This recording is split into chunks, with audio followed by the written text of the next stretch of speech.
Good morning and welcome back to Burden and Blessing in our daily devotion. Today we are considering the devotion for the Monday after the fifth Sunday in Easter. We are on page 346 and following in your book. Once again this week we are continuing with our study of the topic of prayer. The first couple of devotions for this week are going to continue to dig into the topic of prayer.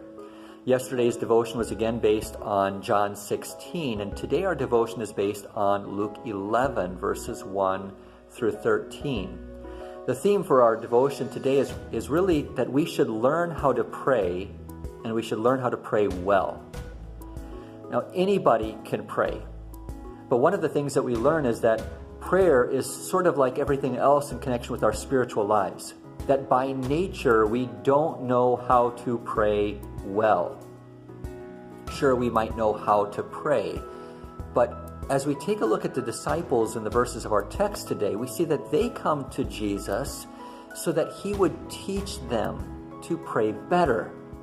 They had seen how Jesus prayed. Jesus had demonstrated to them how to pray, how he had prayed long and how he had prayed fervently.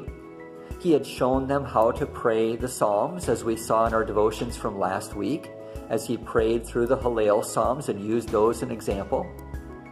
Anyone can pray, but even the disciples realized that they need help learning how to pray well. Now, step one in this process is praying the prayers of others. Just as Jesus prayed from the Psalms, so also he taught his disciples how they could pray, giving them what we would call the model prayer. He taught them the Lord's Prayer. And this prayer really does serve as a wonderful model for us to also pray in our individual lives, teaching us what we should pray for and how we should pray.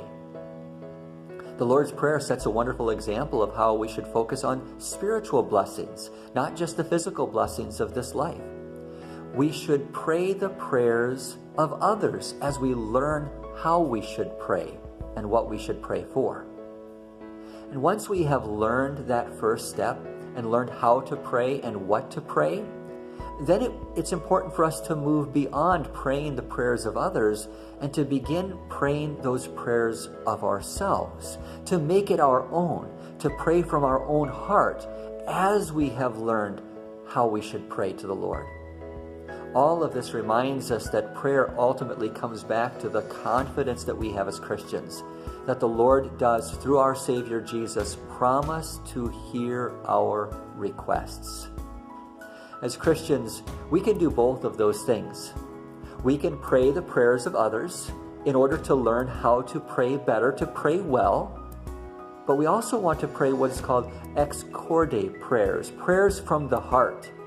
Prayers that really come from the depths of our needs and that comes to the Lord as we learn how we should pray.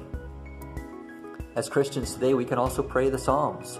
The Psalms give us a wonderful example of how we should pray, what we should pray for. The Lord, not just in this model prayer found in Luke 11, but throughout the Scriptures, teaches us, instructs us so that we might learn how to pray well.